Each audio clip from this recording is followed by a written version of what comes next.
వాళ్ళదే కాబట్టి ఇప్పుడు కీ రోల్లోకి చంద్రబాబు మళ్ళీ వచ్చారు. గతంలో ఎన్డీఏ వాజ్పేయి హయాంలో ఎలా అయితే చక్రం తిప్పారో ఎన్డీఏ కన్వీనర్గా ఇప్పుడు అదే రోల్ దాదాపు బీజేపీ కూటమిలో అంటే ఎన్డీఏ కూటమిలో సెకండ్ హైయెస్ట్ పార్టీగా 16 సీట్లతో టీడీపీ ఉంది. టీడీపీ మాకు కూడా మద్దతు ఇవ్వచ్చు అని ఇండియా కూటమి ఇక్కడ ఎమ్మెల్సీ బల్మూరి వెంకట్ గారు అంటున్నారు. చంద్రబాబు గతంలో కాంగ్రెస్ కు మద్దతు ఇచ్చిన దాఖలాలు ఉన్నాయి, బీజేపీకి ఇచ్చిన దాఖలాలు ఉన్నాయి, బీజేపీని తిట్టిన దాఖలాలు ఉన్నాయి, ఇవన్నీ ఉన్నాయి. కాబట్టి ఎన్డీఏ కూటమిలోనే చంద్రబాబు గారు కొనసాగుతారా, బల్మూరి వెంకట్ లేకుంటే రేవంత్ రెడ్డికి చంద్రబాబుకు మనకు తెలుసు సన్నిహిత సంబంధాలు 10 సంవత్సరాలు బీజేపీ పార్టీ ఉండి స్పెషల్ స్టేటస్ ఇవ్వాలి ఆంధ్రప్రదేశ్ కాబట్టి స్పెషల్ స్టేటస్ కోసం ఇండియా కూటమి వైపు ఏమైనా వెళ్ళే అవకాశం ఉందా చూస్తున్నారండి గారు చెప్పాలి. అది ముందరగా అయితే ఆంధ్రప్రదేశ్ రాష్ట్ర ప్రజానీకానికి మా ధన్యవాదాలు తెలుపుకుంటున్నామండి. ఎందుకంటే ఒక నియంత పాలన నుంచి ఇవాళ రోజున విముక్తులు అవ్వడానికి వాళ్ళు చేసినటువంటి కృషి ఇది. ఖచ్చితంగా పార్టీలుగా మేము ఎంత చేసినా ఏం చేసినా ఇంత పెద్ద ఎత్తున ఒక ల్యాండ్ స్లైడ్ విక్టరీ ఏదైతే ఇచ్చారో అది ఖచ్చితంగా it is dedicated to the people of Andhra Pradesh అనాలి. సరే, ఇప్పుడు మీరు coming back to your questions, మేము ఏ రోజున కూడా ఎన్నికలకు ముందర ఒక మాట, ఎన్నికలు అయిపోయిన తర్వాత వెంటనే ఇంకో మాట ఏ రోజున మాట్లాడలేదండి. మేము 2018లో కాంగ్రెస్కి మేము సపోర్ట్ చేస్తున్నాం అన్నప్పుడు మేము ముందరే సపోర్ట్ చేసినాం. తర్వాత ఏం సపోర్ట్ చేయలేదు, మేము కొత్తగా ఏమంటే అవుట్ ఆఫ్ ది బ్లూ ఏం చేయలేదు. అట్లానే 2014లో మేము బీజేపీతోటే వెళ్ళాం. 2024లో ఎన్డీఏలో భాగస్వాములుగా మేము బీజేపీతోటే వెళ్తున్నాం. ఇప్పుడు అంటే నంబర్స్ స్పీక్ కాబట్టి తెలుగుదేశానికి ఒక అంటే వాళ్ళందరూ వాళ్ళే వచ్చేసిందనే మాట తీసుకురావచ్చాము. కానీ ఎన్డీఏ కూటమి గెలిచింది అని మేము చాలా ఘంటాపదంగా చెప్పుకుంటున్నాం. ఆంధ్రప్రదేశ్ రాష్ట్రంలో ఇవాళ ఎన్డీఏ కూటమి సర్కార్ ఫామ్ అవబోతోంది. సో ఖచ్చితంగా మా గట్టి నమ్మకం కేంద్రంలో కూడా ఎన్డీఏ సర్కారే రాబోతుంది. అంటే ఇది ఎందుకు వస్తుంది రేజ్ అవుతుంది అంటే ఇక్కడ ఏపీలో అధికారంలోకి రావడానికి ఎన్డీఏ అవసరం లేదు చంద్రబాబుకి, అక్కడ ఎన్డీఏకి మాత్రం చంద్రబాబు అవసరం పడే పరిస్థితి ఇప్పుడు. అందుకని ఈ అనుమానాలు వస్తున్నాయి. ఎందుకంటే భారతీయ జనతా పార్టీకి ఇండివిజువల్ గా 232 సీట్లు మాత్రం వచ్చాయి. ఖచ్చితంగా నితీష్ కుమార్ చంద్రబాబు నాయుడు అత్యంత కీలకం. ఇప్పుడు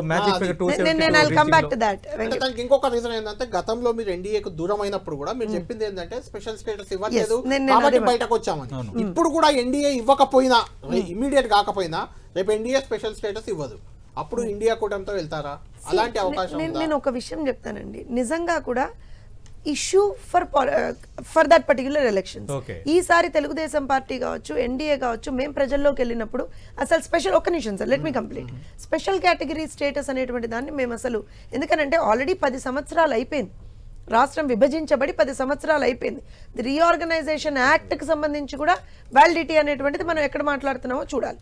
నేనేమంటాను అంటే 2019లో 2014లో ఎప్పుడైతే ఎన్డీఏ ప్రభుత్వం వచ్చిందో అప్పుడు ఏం జరిగింది, స్పెషల్ కేటగిరీ స్టేటస్ ఇస్తాము అన్న తర్వాత ఇవ్వలేకపోతే స్పెషల్ ప్యాకేజ్ తీసుకొచ్చుకున్నాం. మేము చేసుకుంది కదా, తెలుగుదేశం పార్టీ అది చేసింది కదా, ఆంధ్రప్రదేశ్ అసెంబ్లీలో దాన్ని చేసుకొని మేము యాక్సెప్ట్ చేయించుకున్నాం కదా.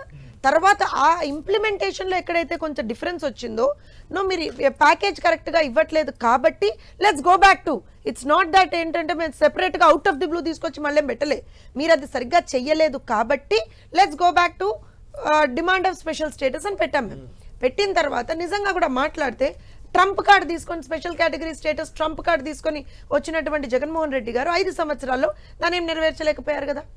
పోనీ అక్కడ ఎన్డీఏ ఉందా, బీజేపీ ఉందా, ఇంకోటి ఉందా అని కాదు, నెరవేర్చుకోలేకపోయారు కదా. హీ హ్యాడ్ గుడ్ నంబర్స్ కదా, ట్రూగా మాట్లాడితే హీ హ్యాడ్ గుడ్ నంబర్స్ కదా. సో ఇప్పుడు కూడా మేమేమంటామంటే కాంగ్రెస్ కి సంబంధించి ఆంధ్రప్రదేశ్ మాకు తెలుగుదేశం పార్టీకి వచ్చేటప్పటికి తెలుగు ప్రజలు ఫస్ట్ ప్రయారిటీ అండి, తర్వాత దేశం వస్తుంది. నేను let me put it very clearly. So ఇటు ఆంధ్రప్రదేశ్ అయినా తెలంగాణ అయినా we have always talked about Telugu people first. So తెలంగాణలో మొన్న కొన్ని అనివార్య కారణాల వల్ల మేము పోటీ చేయలేకపోయినా ఆంధ్రప్రదేశ్లో మేము పోటీ చేసాం, అక్కడ మేము విజయం సాధించాం. సో ఖచ్చితంగా ఇవాళ రోజున మేము ఏం మాట్లాడుతున్నాము అని అంటే ఏదైతే స్పెషల్ కేటగిరీ స్టేటస్కి సంబంధించినటువంటి అంశం ఉందో అది డెఫినెట్గా we have not taken this up in this particular elections. మేము దాన్ని తీసుకోలేదు, ఎందుకంటే దానికి సంబంధించినటువంటి టైం ఫ్రేమ్కే మేము we have to talk about it. ఇప్పుడు ఉన్నటువంటి పరిస్థితులు అసలు కంప్లీట్ ఒక ఎకనామిక్ మిస్మేనేజ్మెంట్ ఉంది కదా రాష్ట్రంలో, ఎక్కడన్నా అసలు మీకు ఆర్థిక ఒక డిసిప్లిన్ అనేటువంటిది ఉందా, లేదు కదా. దాని గురించి మాట్లాడుకోవాలి కదా, జాబ్ క్రియేషన్ గురించి మాట్లాడుకోవాలి కదా, నిరుద్యోగం ఇది ఏదంతా ఎక్కువైపోయిందో మాట్లాడుకోవాలి కదా. లా అండ్ ఆర్డర్ సమస్య ఏదైతే శాంతి భద్రతల సమస్య రాష్ట్రంలో ఉందో దాని గురించి మాట్లాడుకోవాలి కదా.